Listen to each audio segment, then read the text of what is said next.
마지막 이번 한 번만 내 말 좀 믿으라니까. 돈 벌 수 있는 마지막 기회야. 애들 결혼을 시켜야지.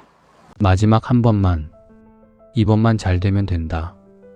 혹시 이런 생각하신 적 있으십니까? 저도 그랬습니다. 그 마지막 한 번이 전부를 앗아갔습니다. 올해 71입니다. 35년간 중견기업 생산관리 간부로 일했습니다. 새벽부터 밤까지, 주말도 명절도 없었습니다. 허리 한 번 안 펴고 번 돈이었습니다. 그 돈으로 집을 불렸습니다. 경기도 외곽에서 시작해 일산으로, 일산에서 서울로 6천만 원짜리 작은 아파트에서 시작했습니다. 1억 4천에 팔았습니다. 2억짜리를 샀습니다. 4억 5천에 팔았습니다. 집을 사면 올랐습니다. 팔면 남았습니다. 25년 동안 단 한 번도 실패한 적 없었습니다. 부동산은 저한테 효자였습니다. 퇴직하고 마지막 승부를 걸었습니다. 한강이 보이는 아파트였습니다. 13억 5천만 원. 퇴직금 3억 5천 전부 넣었습니다. 은행에서 7억 빌렸습니다. 오랜 친구한테 3억 빌렸습니다. 10억을 끌어모았습니다. 월 이자 550만 원. 숨이 턱 막혔지만 밀어붙였습니다. 집값은 오를 테니까요. 평생 그래왔으니까요. 석 달 뒤 세상이 무너졌습니다. 2008년 가을 금융위기가 터졌습니다. 집값이 3억 5천만 원 곤두박질 쳤습니다. 이자는 눈덩이처럼 불어 600만 원을 넘었습니다. 더 버틸 수 없었습니다. 10억에 던졌습니다. 10억 빌려서 산 집을 10억에 판 겁니다. 빌린 돈 갚고 나니 제 손에 남은 건 아무것도 없었습니다. 법원에서 파산 선고를 받았습니다. 70평생 처음으로 무릎이 꺾였습니다. 노후 자금을 지키고 싶으신 분들, 이 영상을 그냥 넘기시면 안 됩니다. 마지막 한 번의 유혹이 얼마나 무서운지, 제가 어디서 잘못됐는지 본편에서 낱낱이 보여드리겠습니다. 끝까지 들어주십시오. 이 이야기가 누군가의 노후를 지켜줄 수 있습니다. 1983년 봄이었습니다. 23이었습니다. 경기도 안양에 있는 중견 제조업체에 입사했습니다. 생산관리팀 말단 사원이었습니다. 월급이 18만 원이었습니다. 그때 18만 원이면 적은 돈이 아니었습니다. 하숙비 5만 원 내고 밥값 아끼고 버스비 아끼고 한 달에 8만 원씩 모았습니다. 통장의 숫자가 늘어나는 게 그렇게 뿌듯할 수가 없었습니다. 공장은 안양역에서 버스로 40분 거리에 있었습니다. 시멘트 벽에 함석 지붕. 여름엔 찜통이었고 겨울엔 냉동고였습니다. 기계 돌아가는 소리가 하루 종일 귀를 때렸습니다. 쇳가루 냄새가 코끝에 배었습니다. 작업복은 늘 기름때로 얼룩져 있었습니다. 손톱 밑에 낀 검은 때는 아무리 씻어도 빠지지 않았습니다. 그래도 불평하지 않았습니다. 일이 있다는 게 감사했습니다. 저희 아버지는 평생 농사만 지으셨습니다. 충청도 시골 작은 마을이었습니다. 논 1000평이 전부였습니다. 가을에 벼 팔아봐야 1년 먹고 살기 빠듯했습니다. 형이 셋, 누나가 둘이었습니다. 저는 막내였습니다. 대학은 꿈도 못 꿨습니다. 고등학교 졸업하자마자 서울로 올라왔습니다. 무작정이었습니다. 처음 서울역에 내렸을 때 기억이 아직도 생생합니다. 사람들이 개미떼처럼 쏟아져 나왔습니다. 다들 어디론가 바쁘게 걸어갔습니다. 저는 멍하니 서 있었습니다. 여기서 내가 살아남을 수 있을까? 주머니에는 아버지가 쥐어주신 5만 원이 전부였습니다. 그 5만 원 쥐고 하숙집을 찾아다녔습니다. 안양 쪽이 싸다고 해서 안양으로 갔습니다. 역 근처 골목 안쪽에 허름한 2층 집이 있었습니다. 방 한 칸에 월세 5만 원. 창문이 작아서 낮에도 어두웠습니다. 이불 깔면 발이 벽에 닿았습니다. 그래도 제 공간이 생겼다는 게 좋았습니다. 입사하고 석 달째 되던 날이었습니다. 공장장님이 저를 부르셨습니다. 덩치 큰 분이셨습니다. 얼굴이 검고 손이 투박했습니다. 평생 기계 만지신 분이었습니다. 정수야, 너 야근 많이 해라. 젊을 때 돈 모아야 한다. 짧은 말씀이었습니다. 그런데 가슴에 박혔습니다. 젊을 때 돈 모아야 한다. 그때부터 야근을 자청했습니다. 다른 사원들은 6시면 퇴근했습니다. 저는 10시, 11시까지 남았습니다. 생산 라인 점검하고 불량품 분류하고 창고 정리했습니다. 야근 수당이 붙었습니다. 월급이 25만 원으로 늘었습니다. 한 달에 12만 원씩 모을 수 있었습니다. 2년차 되던 해봄이었습니다. 선배 하나가 퇴사했습니다. 갑자기 생산관리팀장 자리가 비었습니다. 공장장님이 저를 올려주셨습니다. 25세 팀장이 됐습니다. 월급이 35만 원으로 뛰었습니다. 기숙사에서 나와 작은 원룸을 얻었습니다. 보증금 100만 원에 월세 8만 원. 창문이 컸습니다. 햇살이 들어왔습니다. 아, 내가 좀 올라왔구나. 그 생각이 들었습니다. 그때 처음 집에 대해 생각하기 시작했습니다. 전세라도 얻어야겠다. 아니, 언젠간 내 집을 사야겠다. 주변 선배들이 그러더군요. 집은 사는 게 아니라 모으는 거라고. 지금 무리해서라도 사두면 나중에 오른다고. 그 말이 귀에 꽂혔습니다. 1986년이었습니다. 26이 됐습니다. 통장에 600만 원이 모였습니다. 3년 동안 야근하고 아끼고 해서 모은 돈이었습니다. 그때 경기도 일대의 신도시 개발 얘기가 돌았습니다. 분당, 일산, 중동, 평촌, 삼본. 5대 신도시라고 했습니다. 주변에서들 난리가 났습니다. 지금 사두면 2배는 오른다고. 너도 나도 청약 넣는다고. 저도 귀가 솔깃했습니다. 하지만 600만 원으로 뭘 할 수 있겠습니까? 분양가가 수천만 원인데 그냥 지켜볼 수밖에 없었습니다. 그때 속으로 다짐했습니다. 다음엔 기회가 오면 반드시 잡자. 돈을 더 모으자. 실력을 키우자. 그래서 더 악착같이 일했습니다. 30대 초반이 되자 과장으로 승진했습니다. 월급이 70만 원을 넘었습니다. 그 즈음 중매로 아내를 만났습니다. 같은 충청도 출신이었습니다. 조용하고 알뜰한 여자였습니다. 1991년 봄에 결혼했습니다. 31였습니다. 전셋집을 얻었습니다. 일산 신도시 외곽이었습니다. 전세가 2,500만 원이었습니다. 제 통장에서 1,800, 아내 통장에서 700을 합쳤습니다. 입주하던 날 아내 손을 잡았습니다. 25평 아파트였습니다. 베란다에서 공원이 보였습니다. 아내가 웃었습니다. 우리 집이다. 그 말 한마디에 목이 메었습니다. 그래, 이제 시작이다. 여기서부터 올라가는 거다. 그렇게 생각했습니다. 이듬해 딸이 태어났습니다. 아내가 태어나는 날 신생아실 유리창 너머로 딸아이를 바라봤습니다. 작은 주먹을 꼭 쥐고 있었습니다. 이 아이한테는 나처럼 가난하게 살게 하지 말자. 좋은 집에서 키우자. 그 생각뿐이었습니다.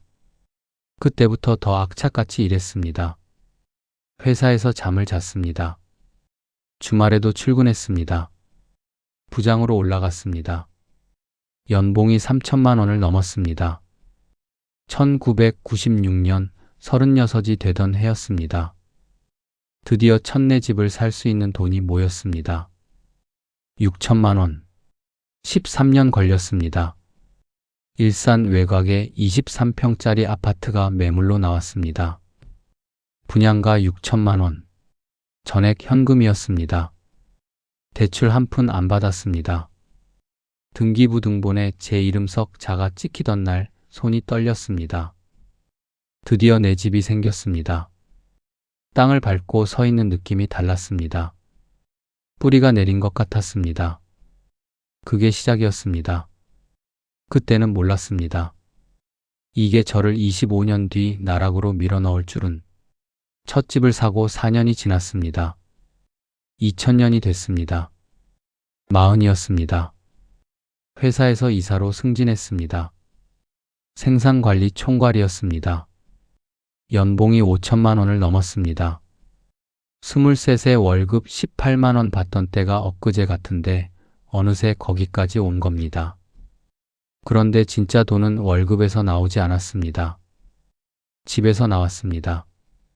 1996년에 6천만 원 주고 산 일산 아파트가 1억 4천만 원이 됐습니다. 4년 만에 2배가 넘게 오른 겁니다. 아무것도 안 했습니다. 그냥 살았을 뿐입니다. 그런데 8천만 원이 공중에서 생겼습니다. 아내가 어느 날 저녁을 차려놓고 말했습니다. 여보, 우리 이사 가면 안 될까? 은서 학교도 생각해야 하고. 딸 은서가 초등학교 3학년이었습니다. 좀 더 좋은 학군으로 옮기고 싶다고 했습니다. 저도 같은 생각이었습니다. 그래, 이참에 갈아타자. 더 좋은 데로. 1억 4천에 팔았습니다. 양도세 떼고 손에 1억 2천이 남았습니다. 그 돈으로 같은 일산 시내 32평짜리 아파트를 샀습니다. 분양가 2억이었습니다. 현금 1억 2천 넣고 은행에서 8천만 원 대출 받았습니다. 처음 대출이란 걸 받아봤습니다. 가슴이 좀 졸렸습니다. 그래도 월 이자가 50만 원 정도였습니다. 충분히 감당할 수 있었습니다. 이사하던 날 트럭에서 짐을 내리는데 동네가 달랐습니다. 도로가 넓었습니다. 가로수가 늘어서 있었습니다. 아파트 단지 안에 분수가 있었습니다. 은서가 뛰어다니며 좋아했습니다. 아빠, 여기 진짜 좋다. 아내가 웃으며 제 팔을 잡았습니다. 수고했어, 여보. 그 말 한마디에 17년 고생이 씻기는 기분이었습니다. 그 후로 집값은 미친 듯이 올랐습니다. 2002년, 2003년, 2004년. 해마다 올랐습니다. 뉴스에서 맨날 부동산 얘기였습니다. 강남 재건축이 얼마를 찍었다. 어디가 투기과 열지구로 지정됐다. 주변 사람들 만나면 죄다 집 얘기였습니다. 자네 일산 아파트 얼마 됐어? 한 3억 5천 정도 간다던데. 팔지 마. 더 오른다. 2억에 산 아파트가 3억 5천이 됐습니다. 5년 만에 1억 5천이 오른 겁니다. 대출 8천만 원 갚고도 2억 7천만 원이 순수익이었습니다. 월급으로는 평생 못 모을 돈이었습니다. 그때 깨달았습니다. 아, 부동산이 답이구나. 열심히 일해서 번 돈보다 집이 벌어준 돈이 더 크구나. 2005년이었습니다. 45이 됐습니다. 은서가 중학생이 됐습니다. 서울로 가고 싶다고 했습니다. 좋은 학원 다니고 싶다고 했습니다. 아내도 같은 말을 했습니다. 은서 고등학교 생각하면 지금 서울로 가야 해. 저도 동의했습니다. 그래, 이제 서울이다. 더 큰 판으로 가자. 3억 5천에 팔았습니다. 양도세 떼고 3억 2천이 남았습니다. 서울 마포 쪽을 알아봤습니다. 공덕역 근처에 34평짜리 아파트가 매물로 나왔습니다. 매매가 4억 5천만 원. 현금 3억 2천 넣고 은행에서 1억 3천만 원 대출받았습니다. 대출금이 좀 커졌습니다. 월 이자가 100만 원이 넘었습니다. 그래도 괜찮았습니다. 연봉도 올랐고 집값은 더 오를 테니까요. 서울 아파트에 입주하던 날을 잊을 수가 없습니다. 엘리베이터에서 내리니까 폭도가 넓었습니다. 현관문이 묵직했습니다. 거실 창으로 한강이 보였습니다. 노을이 물 위에 번지고 있었습니다. 아내가 창가에 서서 한참을 바라봤습니다. 야, 우리 여기까지 왔네. 목소리가 떨렸습니다. 저도 가슴이 벅찼습니다. 충청도 시골에서 5만 원 들고 상경한 23 청년이 어느새 서울 한강 보이는 아파트에 서 있었습니다.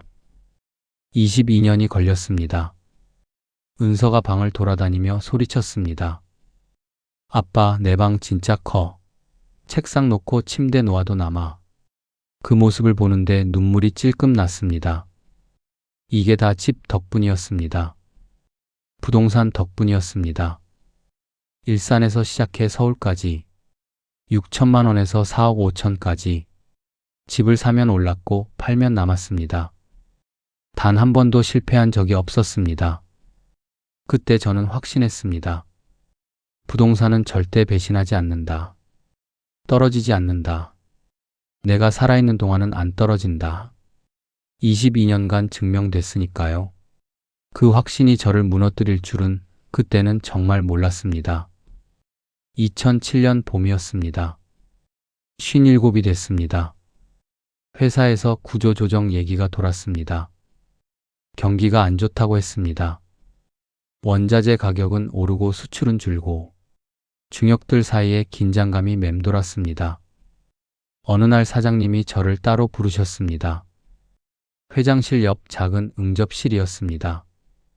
커피 한 잔을 앞에 놓고 사장님이 입을 여셨습니다. 박 이사, 자네 올해 몇 살이지? 57입니다. 고생 많았어. 30년 넘게 함께했지. 그 말투에서 느낌이 왔습니다. 아, 이거 나가라는 얘기구나. 명예퇴직 신청하면 퇴직금 30% 더 얹어줄 수 있어. 어떤가? 예상은 했지만 막상 들으니 허탈했습니다. 35년을 바쳤습니다. 새벽 5시에 출근해서 밤 11시에 퇴근했습니다. 주말도 명절도 없었습니다. 이 회사가 제 인생이었습니다. 그런데 57에 나가라. 집에 와서 아내에게 말했습니다. 아내가 한참을 말이 없었습니다. 부엌에서 설거지를 하던 손이 멈췄습니다. 그래도 퇴직금은 얼마나 나와? 3억 5천 정도 될 것 같아. 그 정도면 뭐 당장은 괜찮겠네. 아내는 그렇게 말했지만 눈에 걱정이 가득했습니다. 은서가 이제 대학 2학년이었습니다. 등록금도 들고 앞으로 결혼도 시켜야 하고 57이면 늙은 것도 아니고 젊은 것도 아니었습니다. 어중간했습니다. 한 달 뒤에 퇴직했습니다. 35년 만에 처음으로 할 일이 없는 아침을 맞았습니다. 아내는 출근하고 은서는 학교 가고 혼자 거실에 앉아 있으니 시계 초침 소리가 유난히 크게 들렸습니다. 창밖으로 한강이 보였습니다. 유람선이 천천히 지나갔습니다. 저 사람들은 다 뭘 하는 사람들일까? 낮에 저렇게 놀 수 있는 사람들은 일주일쯤 지나니까 초조해지기 시작했습니다. 통장에 퇴직금 3억 5천만 원이 찍혀 있었습니다. 큰 돈이었습니다. 그런데 이 돈이 줄어드는 건 시간 문제였습니다. 매달 생활비가 나갔습니다. 은서 등록금이 나갔습니다. 보험료가 나갔습니다. 아파트 관리비가 나갔습니다. 가만히 앉아 있으면 돈이 새 나갔습니다. 재취업을 알아봤습니다. 이력서를 넣어봤습니다. 57의 생산관리 경력 35년. 받아주는 곳이 없었습니다. 면접 볼 기회조차 없었습니다. 젊은 사람들 넘치는데 왜 늙은이를 쓰겠습니까? 그러던 어느 날이었습니다. 대학 동기 모임이 있었습니다. 종로 쪽 한정식 집이었습니다. 오랜만에 만난 친구들이었습니다. 다들 50줄 넘어 환갑을 바라보는 나이였습니다. 술 몇 잔 돌고 나니까 자연스럽게 부동산 얘기가 나왔습니다. 야, 요즘 강남 진짜 미쳤대. 삼성동 아파트 평당 5천만 원 넘었다더라. 에이, 거기가 어딘데? 우리 같은 사람이 어떻게 가? 근데 한강변도 꽤 올랐어. 용산 쪽 신축 분양 나왔는데 완판됐대. 그때 친구 하나가 저를 쳐다봤습니다. 영호였습니다. 대학 때 같이 술 마시던 놈이었습니다. 지금은 부동산 중개업을 하고 있었습니다. 정수야, 너 퇴직했다며? 지난달에. 퇴직금 얼마 나왔어? 3억 5천 정도. 영호가 고개를 끄덕였습니다. 야, 그 돈 그냥 놔두지 마. 물가 상승률 생각해봐. 은행 이자로는 감당 안 돼. 그럼 어쩌라고. 부동산에. 지금 안 사면 후회해. 내년엔 더 올라. 영호가 수첩을 꺼냈습니다. 뭔가를 적어서 제 앞에 밀었습니다. 용산 쪽에 신축 아파트 하나 있어. 한강변이야. 조만 끝내줘. 지금 13억 5천에 나왔는데 내년엔 15억 간다. 확실해. 13억 5천. 숫자가 아찔했습니다. 내 퇴직금 3억 5천으로는 어림도 없는 금액이었습니다. 야, 나 그런 돈 없어. 대출 받으면 되지. 은행에서 7억은 나와. 지인한테 좀 빌리고. 지인한테 빌려? 누구한테? 나한테 빌려. 3억 빌려줄게. 이자 좀만 쳐. 영호가 웃었습니다. 진담인지 농담인지 모를 표정이었습니다. 그런데 이상하게 솔깃했습니다. 평생 부동산으로 실패한 적이 없었습니다. 사면 올랐고 팔면 남았습니다. 이번에도 그럴 것 같았습니다. 집에 오는 길에 한강 다리를 건넜습니다. 야경이 아름다웠습니다. 강 건너 아파트 불빛이 반짝거렸습니다. 저기 어딘가에 13억 5천짜리 아파트가 있었습니다. 한강이 한눈에 내려다 보이는 집이, 내 마지막 집이 저기 있으면 얼마나 좋을까. 그날 밤 잠을 설쳤습니다. 천장을 바라보며 계산기를 두들겼습니다. 퇴직금 3억 5천, 은행 대출 7억, 영호한테 3억, 합치면 13억 5천. 딱 맞았습니다. 월 이자가 얼마지? 대출 7억에 연 이자 5%면 3,500만 원. 월 290만 원 정도. 영호한테 3억, 연 6% 쳐서 1,800만 원. 월 150만 원. 합쳐서 월 440만 원. 440만 원. 큰 돈이었습니다. 하지만 집값이 오르면, 내년에 15억 하면 1억 5천이 오르는 겁니다. 그럼 이자 쳐도 남는 장사였습니다. 마지막 한 번만. 이번만 잘 되면 노후가 편해진다. 한강 보이는 집에서 여생을 보낼 수 있다. 은서 시집 보낼 돈도 마련할 수 있다. 그 생각이 머릿속을 떠나지 않았습니다. 일주일을 고민했습니다. 아내에게 말했습니다. 아내는 처음에 펄쩍 뛰었습니다. 10억을 빌려? 미쳤어? 여보, 내가 언제 부동산으로 잃어본 적 있어? 그래도 10억이야, 10억. 우리 나이에 그 빚을 어떻게 감당해? 집값이 오르면 돼. 내년에 2억은 오른다니까. 그게 확실해? 확실해. 내가 25년 해왔잖아. 한 번도 안 떨어졌어. 아내가 한숨을 쉬었습니다. 길게 쉬었습니다. 창밖을 바라보다가 돌아섰습니다. 당신이 그렇게 확신하면 나야 뭐. 허락이었습니다. 소극적인 허락이었지만 허락은 허락이었습니다. 2007년 6월이었습니다. 영호와 함께 현장을 갔습니다. 용산에서 차로 10분 거리였습니다. 한강변을 따라 늘어선 신축 아파트 단지였습니다. 38층짜리 타워형이었습니다. 로비에 들어서니까 대리석 바닥이 반짝거렸습니다. 천장에 샹들리에가 달려 있었습니다.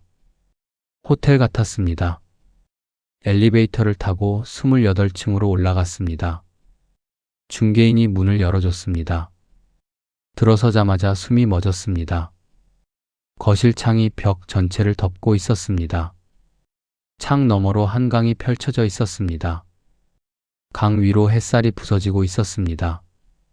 저 멀리 여의도 고층 빌딩들이 보였습니다. 올림픽 대교가 손에 잡힐 듯 가까웠습니다. 어때? 영호가 물었습니다. 말이 안 나왔습니다. 이런 집에서 살 수 있다고? 이런 경치를 매일 볼 수 있다고? 평생 여기서 살면 되겠네. 제 입에서 그 말이 나왔습니다. 영호가 웃었습니다. 그래, 이 집이 내 마지막 집이 될 수 있어. 그 말이 가슴에 꽂혔습니다. 마지막 집, 평생 일해서 마지막으로 얻는 보상. 한강이 보이는 내 집, 여기서 늙어가는 거다. 손주들 데려와서 저 강 보여주는 거다. 계약서에 도장을 찍었습니다. 손이 떨렸습니다. 13억 5천만 원. 계약금 1억 3,500만 원을 먼저 냈습니다. 퇴직금에서 빠져나갔습니다. 중도금 4억 5천만 원은 2달 뒤에 내기로 했습니다. 잔금 7억 6,500만 원은 입주 때 치르기로 했습니다. 은행을 찾아갔습니다. 담당자가 서류를 검토했습니다. 담보대출 7억 가능합니다. 금리는 연 5.2%입니다. 연 5.2%. 월 이자가 300만 원 조금 넘었습니다. 생각보다 높았습니다. 하지만 괜찮다고 생각했습니다. 집값이 오르면 되니까. 영호에게도 3억을 빌렸습니다. 차용증을 썼습니다. 이자는 연 6%만 쳐. 친구니까. 영호가 그렇게 말했습니다. 고마웠습니다.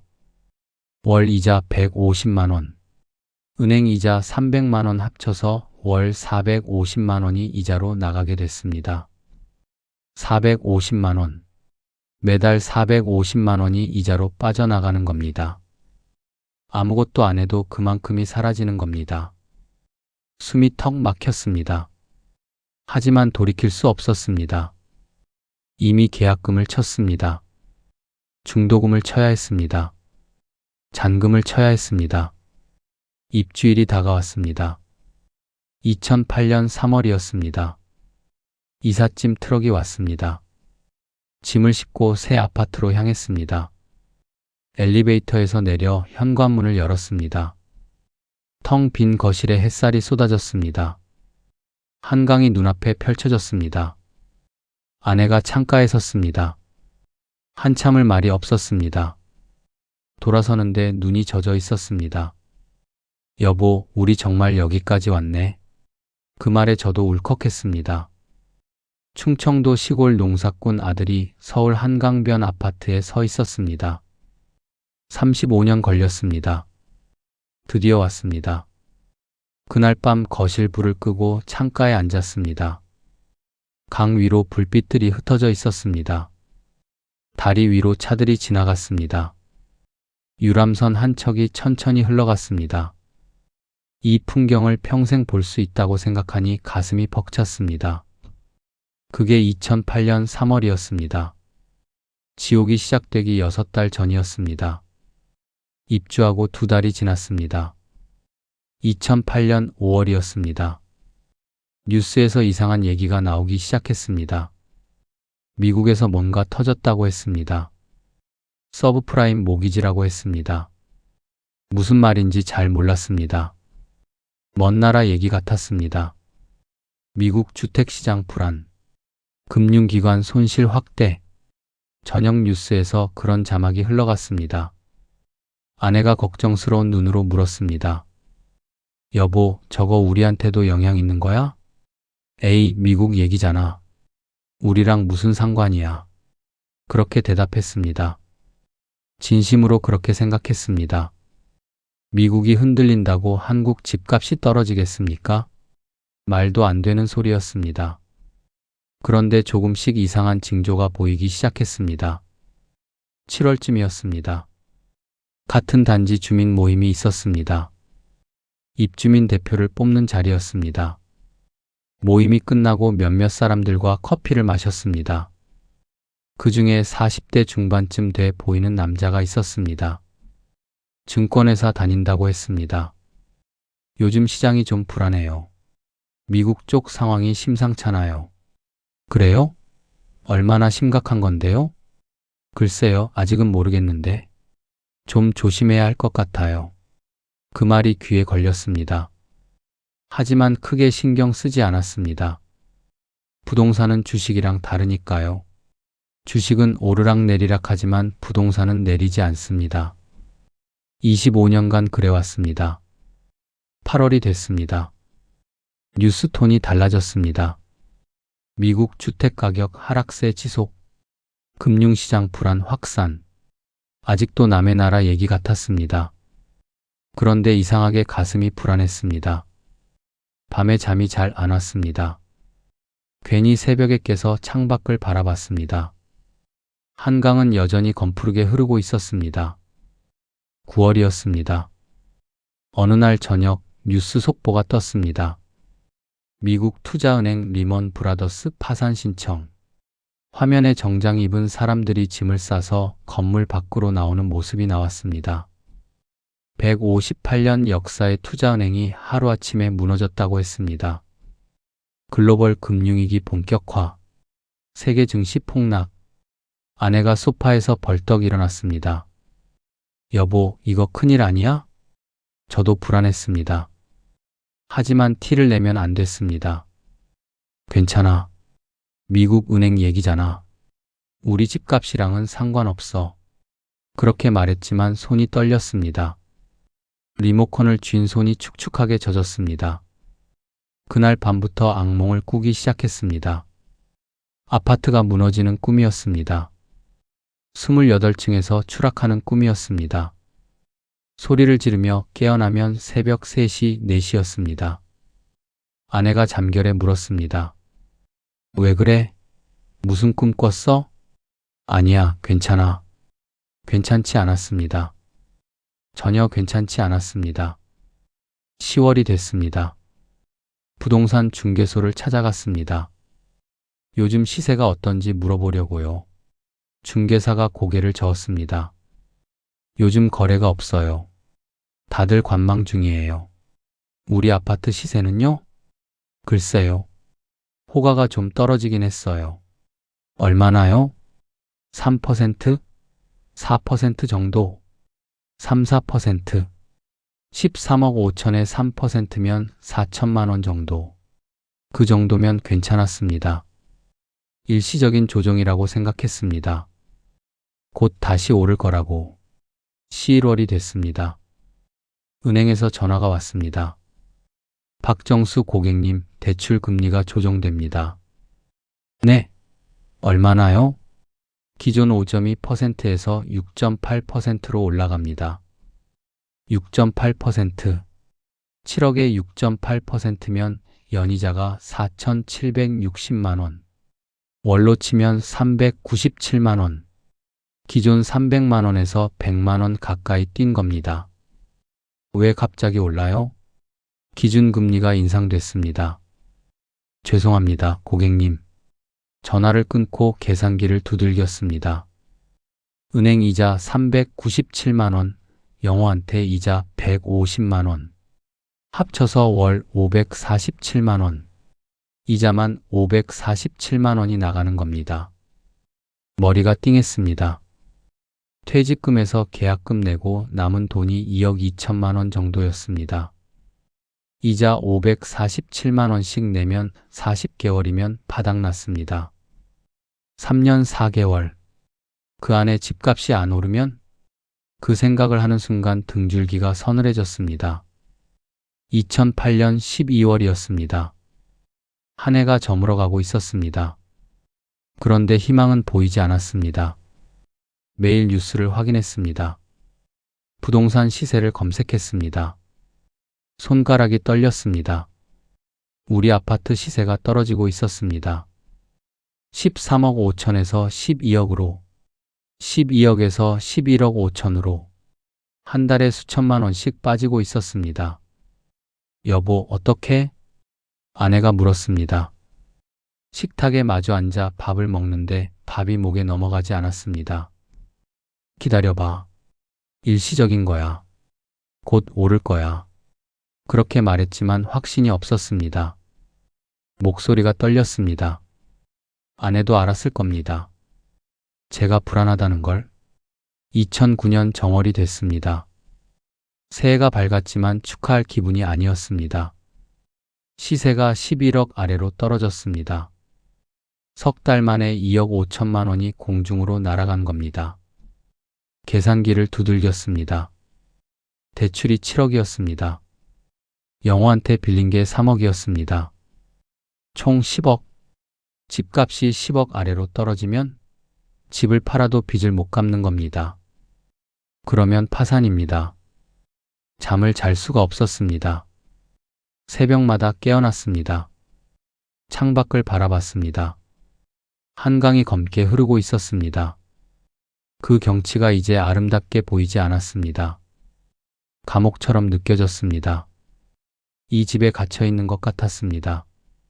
3월이 됐습니다. 중개사한테 전화가 왔습니다. 박 선생님, 시세가 좀 더 떨어졌어요. 얼마요? 지금 매물이 10억 3천에 나왔는데 매수자가 없어요. 10억 3천. 3억 2천만 원이 날아간 겁니다. 아, 이건 아니다. 팔아야 하나? 그런데 10억 3천에 팔면 빚 10억 갚고 남는 게 3천만 원. 퇴직금 3억 5천을 날리는 거였습니다. 버텼습니다. 좀 더 버티면 오를 거라고 믿었습니다. 아니, 믿고 싶었습니다. 5월이 됐습니다. 영호한테 전화가 왔습니다. 정수야, 나도 사정이 좀 어려워졌어. 이자 좀 올려야 할 것 같아. 뭐? 얼마나? 연 8%로. 미안해, 나도 돈 묶여서. 연 8%. 3억에 8%면 연 2,400만 원. 월 200만 원. 기존 150만 원에서 50만 원 뛴 겁니다. 은행 이자 400만 원 가까이, 영호 이자 200만 원. 합쳐서 월 600만 원. 600만 원. 매달 600만 원이 이자로 빠져나가는 겁니다. 통장 잔고가 눈에 보이게 줄어들었습니다. 2억 2천이 1억 8천이 되고 1억 4천이 되고 1억이 됐습니다. 은서한테 말 못했습니다. 딸아이는 졸업하고 취직 준비 중이었습니다. 걱정시키고 싶지 않았습니다. 아내와 둘이 마주 앉아 한숨만 쉬었습니다. 여보, 팔자. 어느 날 아내가 말했습니다. 식탁 위에 손을 올려놓고 있었습니다. 손등에 주름이 깊어져 있었습니다. 지금 팔면 얼마나 손해야? 3억 5천. 아니, 4억 가까이. 그래도 더 떨어지기 전에 팔자. 이자 내다가 다 날리겠어. 맞는 말이었습니다. 머리로는 알았습니다. 하지만 가슴이 안 움직였습니다. 3억 5천을 날린다고요? 35년 일해서 번 퇴직금 전부를요? 그건 죽는 것보다 싫었습니다. 좀만 더 버텨봐. 하반기엔 오를 수도 있어. 그렇게 말했습니다. 아내가 눈을 감았습니다. 한참을 그러고 있다가 일어섰습니다. 아무 말 없이 방으로 들어갔습니다. 문 닫히는 소리가 무겁게 울렸습니다. 7월이 됐습니다. 시세가 10억 아래로 떨어졌습니다. 9억 8천에 매물이 나왔습니다. 팔아도 빚을 다 못 갚는 상황이 됐습니다. 뒤통수를 얻어맞은 것 같았습니다. 은행에서 전화가 왔습니다. 박정수 고객님, 이자 납입이 연체됐습니다. 네. 죄송합니다. 다음 주까지 넣겠습니다. 연체가 계속되면 담보 처분 절차가 진행될 수 있습니다. 담보 처분. 집을 뺏긴다는 뜻이었습니다. 전화를 끊고 벽에 기대 섰습니다. 다리에 힘이 풀렸습니다. 주저앉았습니다. 거실 바닥이 차가웠습니다. 창밖으로 한강이 보였습니다. 여전히 유유히 흐르고 있었습니다. 저 강물처럼 내 돈도 흘러가 버렸습니다. 어디론가 사라져 버렸습니다. 2009년 9월이었습니다. 더 이상 버틸 수가 없었습니다. 통장 잔고가 500만 원 아래로 떨어졌습니다. 이자 600만 원 낼 돈이 없었습니다. 은행에서 독촉장이 날아왔습니다. 영호한테도 연체가 시작됐습니다. 전화기가 울릴 때마다 심장이 쪼그라들었습니다. 결국 집을 내놨습니다. 금매로 10억에 내놨습니다. 13억 5천에 산 집을 10억에 파는 겁니다. 3억 5천만 원 손해. 퇴직금 전액이 날아가는 거였습니다. 그런데 매수자가 없었습니다. 다들 관망 중이었습니다. 더 떨어질 거라고 생각했습니다. 9억 8천으로 내렸습니다. 그래도 안 팔렸습니다. 9억 5천으로 내렸습니다. 겨우 매수자가 나타났습니다. 계약서에 도장을 찍는 손이 떨렸습니다. 9억 5천만 원. 4억을 잃는 겁니다. 잔금일에 은행에 갔습니다. 대출금 7억을 상환했습니다. 남은 2억 5천만 원 중에서 영호한테 3억을 갚아야 했습니다. 5천만 원이 모자랐습니다. 영호에게 전화했습니다. 영호야, 5천만 원만 좀 기다려줘. 반드시 갚을게. 전화기 너머로 한숨 소리가 들렸습니다. 정수야, 나도 사정이 있어. 일단 2억 5천 먼저 받고 나머지는 차용증 다시 쓰자. 그렇게 했습니다. 5천만 원 빚이 남았습니다. 그리고 제 손에 남은 돈은 0이었습니다. 정확히 0이었습니다. 퇴직금 3억 5천. 전부 날아갔습니다. 집도 없어졌습니다. 빚만 남았습니다. 아내와 짐을 쌌습니다. 한강이 보이던 거실, 햇살이 쏟아지던 베란다, 28층에서 바라보던 야경, 전부 다른 사람 것이 됐습니다. 이삿짐 트럭에 짐을 실었습니다. 경기도 외곽의 작은 원룸으로 갔습니다. 보증금 300만 원에 월세 40만 원. 은서가 대신 내줬습니다. 원룸 문을 열었습니다.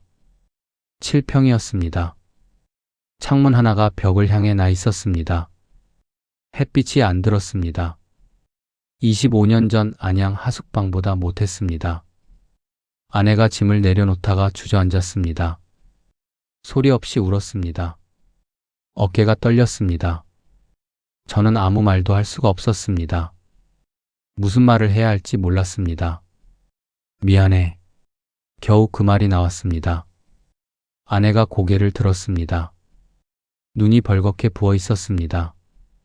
미안하긴. 뭐가 미안해. 그게 더 아팠습니다. 원망하면 차라리 나았을 겁니다. 저를 욕하면 나았을 겁니다. 그런데 아내는 그러지 않았습니다. 그냥 울기만 했습니다. 몇 달 뒤 영호가 나머지 5천만 원을 톡촉했습니다. 갚을 돈이 없었습니다. 결국 파산 신청을 했습니다. 법률구조공단을 찾아갔습니다. 서류를 작성하는데 손이 떨렸습니다. 직업란에 무직이라고 적었습니다. 재산란에 없음이라고 적었습니다. 파산 선고일에 법원에 갔습니다. 회색 건물이었습니다.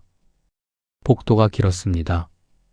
플라스틱 의자에 앉아서 제 차례를 기다렸습니다. 주변에 비슷한 처지의 사람들이 앉아 있었습니다.